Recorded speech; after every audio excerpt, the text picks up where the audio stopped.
हर खबर पर होगी आपकी पकड़। डाउनलोड कीजिए एबीपी लाइव ऐप। खबर आपकी और हमारी हेल्थ से जुड़ी हुई। ऑक्सफोर्ड में बन रही कोरोना वैक्सीन का ट्रायल कई देशों में रोक दिया गया है, लेकिन इसकी औपचारिक सूचना न देने पर भारत सरकार ने सख्त रुख अपनाया।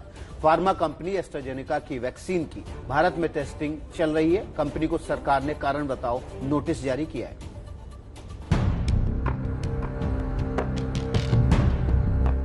फार्मा कंपनी एस्ट्राजेनेका ऑक्सफोर्ड में कोरोना का जो वैक्सीन बना रही है, उसके ट्रायल के दौरान एक शख्स की तबीयत बिगड़ जाने के बाद ट्रायल रोक दिया गया है। इस घटना के बाद एस्ट्राजेनेका ने दुनिया के दूसरे देशों में भी इस वैक्सीन के क्लिनिकल ट्रायल बंद कर दिए, लेकिन भारत में इस बात की सूचना न दिए जाने पर सरकार ने सीरम इंस्टीट्यूट ऑफ इंडिया को कारण बताओ नोटिस जारी किया है। Serum institute of India vaccine बनाने वाली दुनिया की एक बड़ी कंपनी है। सीरम इंस्टीट्यूट एस्ट्राजेनेका वाली कोरोना की वैक्सीन की भारत में टेस्टिंग कर रही है। भारत के औषधि महानियंत्रक डॉक्टर वीजी सोमानी ने कारण बताओ नोटिस में सीरम इंस्टीट्यूट से पूछा है कि मरीजों की सुरक्षा की गारंटी होने तक देश में टीके के दूसरे और तीसरे चरण के परीक्षण के लिए दी गई अनुमति को निलंबित क्यों न किया जाए। असल में सीरम इंस्टीट्यूट ऑफ इंडिया ने बुधवार को अपने ट्वीट में कहा कि एस्ट्राजेनेका द्वारा विकसित किए जा रहे कोविड-19 के टीके का ब्रिटेन में परीक्षण रोके जाने की रिपोर्ट्स पर हम कोई टिप्पणी नहीं कर सकते। हालांकि उन्होंने परीक्षण समीक्षा के लिए रोका है और इसे फिर से शुरू किया जाएगा। उस वैक्सीन का भारत में परीक्षण जारी है, इसमें कोई समस्या सामने नहीं आई है। डीजीसीआई के नोटिस पर सीरम इंस्टीट्यूट ऑफ इंडिया के सुर बदल गए। सीरम की तरफ से ट्वीट करके कहा गया कि हम डीसीजीआई के निर्देशन में जा रहे थे और ट्रायल को रोकने के निर्देश नहीं थे। अगर डीसीजीआई को सुरक्षा को लेकर चिंता है तो हम उनके निर्देशों का पालन करेंगे और मानक प्रोटोकॉल का पालन करेंगे। तो क्या कोरोना की वैक्सीन की राह अभी दूर है? हमारे साथ न्यूयॉर्क से डॉक्टर धीरज कौल एमडी जुड़ गए हैं। धीरज साहब, बहुत शुक्रिया एक बार फिर से नमस्ते भारत के दर्शकों के साथ जुड़ने के लिए, क्योंकि आपको सुनना नमस्ते भारत पसंद भी करता है दर्शक हमारे, क्योंकि साफ भाषा में, आसान भाषा में न्यूयॉर्क से आप हमको हर चीज बताते हैं। धीरज जी, जिस वैक्सीन से दुनिया को सबसे ज्यादा उम्मीदें थी, माना जा रहा था कि सबसे सफल होगी ये, वहां अगर ट्रायल रोक दिया गया है, कारण बताओ नोटिस भारत सरकार ने जारी कर दिया है, तो क्या हम ये माने कि अभी राह दूर है? नमस्कार, thank you for having back on the show. मैं आपके दर्शकों को और आपको बताना चाहूंगा कि ये काफी बड़ा डेवलपमेंट है आज कि एस्ट्राजेनेका का ट्रायल रोक दिया गया है। जैसे कि आप जानते हैं, तकरीबन 9 कंपनीज हैं जिनकी वैक्सीनेशन स्टेज 3 में है और एस्ट्राजेनेका ऑक्सफोर्ड उसमें टॉप 3 में थी। Other than that is Moderna और Pfizer biotech which is German company. ये 3 से हमारे काफी होप थे, लेकिन एस्ट्राजेनेका को स्टेज 3 में तकरीबन 30,000 कैंडिडेट यूएस के 80 साइट्स, यूके, उससे पहले साउथ अफ्रीका में भी ट्रायल चल रहा था स्टेज 2 और 3, आज रोक दिया गया। लेकिन ये जानना जरूरी है कि स्टेज 2 में भी एक बार रोका गया था, जब एक पेशेंट को न्यूरोलॉजिकल साइंस एंड सिम्टम्स की वजह से देखा गया कि वो डेवलप हो गए। Later on we came to know कि वो पेशेंट को एक रिगार्डलेस ऑफ द वैक्सीन पहले से थे। लेकिन आज जो हुआ है उसको हम ट्रांसवर्स माइलाइटिस कहते हैं, एक तरीके की इन्फ्लेमेशन। ये जानना जरूरी है कि ये वैक्सीन काम कैसे कर रही है। एस्ट्राजेनेका की वैक्सीन एक तरीके के वायरस को यूज करती है जिसको एडिनो वायरस बोलते हैं, और उसके अंदर हम कोविड वैक्सीन का एक स्पाइक प्रोटीन जो उसकी सरफेस पे होता है उसको अटैच करके बॉडी में इंजेक्ट एज अ वैक्सीन कर रहे हैं।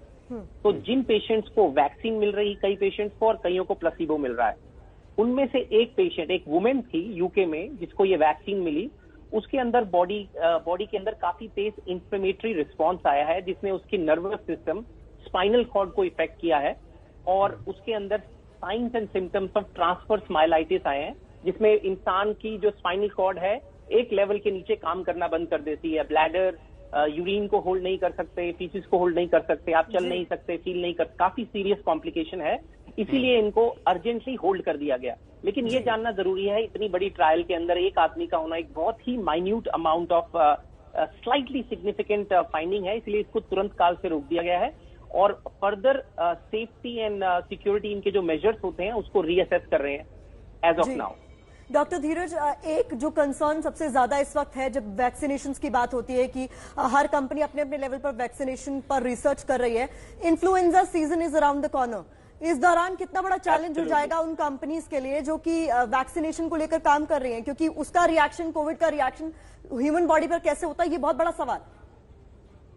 हाँ, ये आपने बहुत ही अच्छा, बहुत ही मेडिकली टेक्नोलॉजिकली साउंड सवाल पूछा है। आई एम सरप्राइज, क्योंकि हमारा सबसे बड़ा कंसर्न यही है, जब हमारे पास यहाँ फ्लू सीजन अमेरिका में जब आएगा अभी, उसके दौरान कॉम्प्लिकेशंस बहुत बढ़ जाती हैं। मतलब आप देख लीजिए कि H1N1 वायरस, राइनो वायरस, अलग अलग तरीके के अपर रेस्पिरेटरी ट्रैक को इन्वॉल्व करने वायरस आ जाते हैं।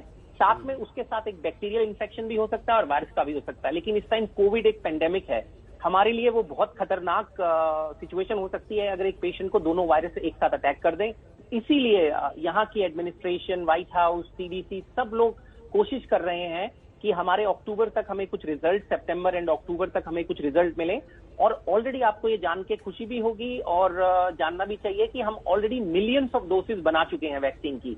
हम बस वेट कर रहे हैं कि एक पॉजिटिव रिस्पॉन्स आए और पब्लिक को वैक्सीन डिलीवरी करने दे दी जाए। यहां तक कि प्रेसिडेंट ने तो ये भी बोला है कि अगर हमें स्टेज 3 खत्म होने से पहले भी अगर हमें बड़े सॉलिड मिले तो आप लोगों को देना शुरू कर दीजिए।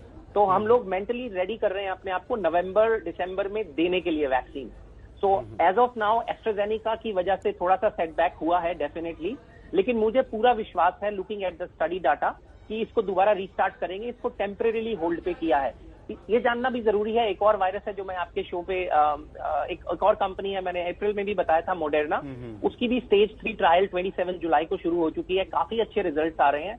एक और कंपनी है फाइजर, काफी इंटरनेशनली बिग कंपनी है, with BioNTech which is a German company. ये 3 फ्रंट रनर्स हैं एज ऑफ नाउ जो कि इसमें काम कर रहे हैं। ये तो हो गया वैक्सीन, लेकिन अगर आप बीमार हो जाएं तो उसके लिए इलाज में भी काफी ड्रग पाइपलाइन में है और अच्छा रिजल्ट आ रहा है। जी डॉक्टर कौल, एक बड़ा सवाल ये भी है कि जो ये वैक्सीन है वो अलग अलग रीजन में अलग अलग तरह के वायरस हैं और उन पर एक साथ काम करेगी कि नहीं करेगी। मेरा सवाल ये है कि जो लेडी बीमार हुई है उसमें किस तरह का वायरस इंजेक्ट किया गया था और उसका रिएक्शन ऐसा आना लाजमी था क्या? हाँ, ये अच्छा आपने सवाल पूछा है। वेक्टर जिसको हम कहते हैं कि जैसे एक वायरस, जस्ट एक 30 सेकंड में मैं एक्सप्लेन करूंगा। वैक्सीन अलग अलग तरीके की होती हैं। पहली वैक्सीन होती थी कि हम एक वायरस का पार्टिकल लेके आपकी बॉडी में इंजेक्ट करेंगे, आपके इम्यून सिस्टम उसे रिकॉग्नाइज करके आपको इम्यूनिटी देंगे। जब रियल वायरस आएगा तब आप उससे फाइट कर सकते हैं। दूसरी तरीके की होती थी डेड वायरस, हम एक डेड वायरस या बैक्टीरिया आपके अंदर डालेंगे, उससे आपकी बॉडी सेंसिटाइज करेगी और उससे फाइट करेगी। ये जो एस्ट्राजेनेका का प्लेटफॉर्म है ये बिल्कुल नया है। एक्सपेरिमेंटल वैक्सीन इबोला की, जो कि हेमरेजिक फीवर देता है, काफी हाई मोर्टेलिटी 70 to 80% से भी ऊपर होती है, उसके लिए ये ट्राई किया था। आज तक ह्यूमन के अंदर ये पहली बारी है कि हम लोग एडिनो वायरस को, एक वायरस को हम ले रहे हैं, उसके अंदर हम कोविड का एक पार्टिकल डाल रहे हैं, आपको उस वायरस से इन्फेक्ट कर रहे हैं। फिर वो वायरस आपकी बॉडी को दिखाता है कि ये है कोविड का पार्टिकल, आप इसके खिलाफ एंटीबॉडीज बना लीजिए। फिर जब आपके बॉडी के अंदर वो वायरस आएगा तो वो एंटीबॉडीज उसको रोक सकेंगी, उसकी रेप्लिकेशन को। लेकिन इस लेडी के अंदर जो रिस्पॉन्स हुआ है ये कोई बड़ी बात नहीं होगी कि देखने में आएगा कि ये एडिनो वायरस ने खुद ही कर दिया, क्योंकि एडिनो वायरस भी ट्रांसवर्स माइलाइटिस कर सकता है, जैसे कोई भी वायरल इन्फेक्शन कर सकता है। लेकिन एक अच्छी खबर ये है कि वो लेडी का रिस्पॉन्स पॉजिटिव है, उसके सिम्टम्स इंप्रूव हो रहे हैं और देखने में जो हमें आ रहा है, अभी बहुत प्रीमेच्योर होगा बोलना, लेकिन हम होप करते हैं, प्रे करते हैं she gets better very well soon. इससे पहले भी जो हुआ था जिसमें स्टेज 2 के अंदर था, होल्ड कर दिया था, उसके बारे में इंफॉर्मेशन बाहर बहुत कम है। उस टाइम भी वो लेडी रिकवर हो गई थी और दैट पेशेंट गॉट रिकवर्ड। इस टाइम ये जो पेशेंट है, मुझे होप है कि वो रिकवर हो जाएंगी, लेकिन इससे निराश होने की जरूरत नहीं है। भारत के अंदर सीरम इंस्टीट्यूशन ऑफ इंडिया है जो कि 70% ऑफ एंटायर ग्लोब की पूरी वैक्सीन बनाता है। वो बहुत ही बड़ा एक तरीके का गेम चेंजर प्लेटफॉर्म है। सारी कंपनीज ने सीरम इंस्टीट्यूशन ऑफ इंडिया को कांटेक्ट किया है। ये जान के आप बहुत प्राउड फील करेंगे कि serum institution of India is one of the unique institution जो कि कॉस्ट इफेक्टिव वैक्सीन देता है, बहुत ही सस्ते दामों में देता है, गरीब से गरीब देश को प्रोवाइड कराने के लिए हेल्प करता है। WHO, जो बात आपने के कही, साथ भी काम स्पुतनिक करता के लिए है। दरअसल कांटेक्ट भी किया गया भारत सरकार द्वारा कि हमें आपका इंफ्रास्ट्रक्चर चाहिए। अब स्पुतनिक का ही विजिट करना चाहती हूँ। रूस ने तो आज से आम लोगों के लिए भी वैक्सीन मुहैया करा दी जो कि स्पुतनिक 5 कही जा रही है। उधर चीन भी लिमिटेड इस्तेमाल कर रहा है। तो क्या जिस तरह के हालात में हम हैं, किसी एक कंपनी या किसी एक देश पर निर्भर करना ठीक नहीं है अगर वायरस म्यूटेट हो ही रहा है तो? हाँ, तो ये दो अलग अलग सवाल हैं। सबसे पहले मैं आपका म्यूटेशन का सवाल जो मैंने शायद कल या परसों भी आंसर किया था। वायरस जब भी एक पेंडेमिक फैलाता है या स्प्रेड होता है, हर वायरस के अंदर थोड़े से चेंजेस होते हैं। कुछ % ऑफ चेंजेस हम लोग मैनेज कर सकते हैं, एक वैक्सीन उसे कवर करती है। एज ऑफ नाउ जो हमारे पास आज की डेट में हमारे पास तकरीबन 7 स्ट्रेन हैं वायरस के, L से लेके GH GR तक। इंडिया के अंदर GH GR सबसे ज्यादा 70% ऑफ द ग्लोब में है। L स्ट्रेन लुप्त हो गया है और हमें म्यूटेशंस नहीं दिख रही हैं। तो जो भी हमारी अभी करंट वैक्सीन पे हम काम कर रहे हैं वो इन म्यूटेशंस को कवर कर रही है, तो उससे घबराने की जरूरत नहीं है। नंबर 2 आपके क्वेश्चन पे कि as of now different countries different platform के लिए वैक्सीन पे काम कर रही है। UAE, सऊदी अरेबिया, आप ले लीजिए Canada, US, UK, Italy, France, सब लोग मिलके काम कर रहे हैं तकरीबन। लेकिन इस जो भी कंट्री वैक्सीन बनाएगी, वैक्सीन बनाना एक प्रॉब्लम है, उसके इक्वलेंट प्रॉब्लम है उसको मल्टीप्लाई करना, और उसकी तीसरी होती है डिस्ट्रीब्यूट करना। मॉडर्ना और फाइजर की जो वैक्सीन है उनको काफी लो टेम्परेचर में स्टोर करना पड़ता है, वो एक बहुत बड़ा चैलेंज है। उसकी मल्टीप्लिकेशन के लिए कई कंपनी जैसे कि IBIO अमेरिका में है और serum institution of India India के अंदर है, उनसे कांटेक्ट किया गया है ताकि आप तेजी से मल्टीप्लाई करें। और अगर हमारे पास पॉजिटिव स्ट्रेट अक्टूबर में आएंगे तो कोई बड़ी बात नहीं है कि दिसंबर तक हमारे पास वैक्सीन आ जाए। Although we have to be very careful, इसीलिए स्टेज 3 किया जाता है कि हम adverse effect, rare side effects वगैरह हम देखें कि कितना काम कर रही है, कितना सेफ है टुगेदर। फेज 1 के अंदर आप देखते हैं सेफ्टी प्रोफाइल देखते हैं, फेज 2 में देखते हैं काम कर रही है कि नहीं और सेफ्टी प्रोफाइल, स्टेज 3 में हाउ इफेक्टिव, उसकी कितना रिस्पॉन्स आ रहा है और कितने एडवर्स इफेक्ट हैं, और स्टेज 4 जो होती है वो जब आप दे चुके होते हैं उसके बाद देखते हैं। रशिया के क्वेश्चन पे मैं ये बताना चाहूंगा, उन्होंने स्टेज 3 नहीं की, उन्होंने स्टेज 2 के बाद ही रिलीज कर दिया, और उनका ये मानना है कि हमारा जो नुकसान होगा, हमारी वैक्सीन काफी हम कॉन्फिडेंस से कह सकते हैं कि काम करेगी। 1-2% अगर एडवर्स रिएक्ट होंगे तो हम लोग उसको लेने के लिए तैयार हैं। ये जानना जरूरी है कि WHO ने भी उसे क्रिटिसाइज किया था, क्योंकि आज तक ह्यूमंस के अंदर स्टेज 2 के बाद वैक्सीन नहीं देनी चाहिए, ये नॉर्म्स हैं WHO के और वर्ल्ड हेल्थ ऑर्गेनाइजेशन के, बेसिकली उसको उन्होंने वायलेट किया है। चाइना के अंदर जो वैक्सीन है वो मिलिट्री के लिए यूज के लिए अप्रूव हो गई है जून जुलाई से ऑलरेडी, और वो मिल रही है, लेकिन उसकी एफिकेसी और उसके डाटा पे हम लोग को बहुत संदेह है, क्योंकि वहां से डाटा बाहर नहीं आता। रशियन वैक्सीन ने अभी तक स्टेज 3 नहीं किया है। If I am a patient I would not take the Russian vaccine और इवन चाइनीज। जी, डॉक्टर धीरज कौल, बहुत बहुत शुक्रिया। तो ब्रुकलिन न्यूयॉर्क से डॉक्टर धीरज कौल हमारे साथ जुड़े थे, और हम उम्मीद करते हैं उन्होंने जो तमाम बातें आप लोगों से शेयर की उससे आपको काफी हद तक ये क्लियर हो गया होगा कि वैक्सीनेशन की राह पर कौन सा देश कहां है और हम कितने करीब है कोरोना वैक्सीन के।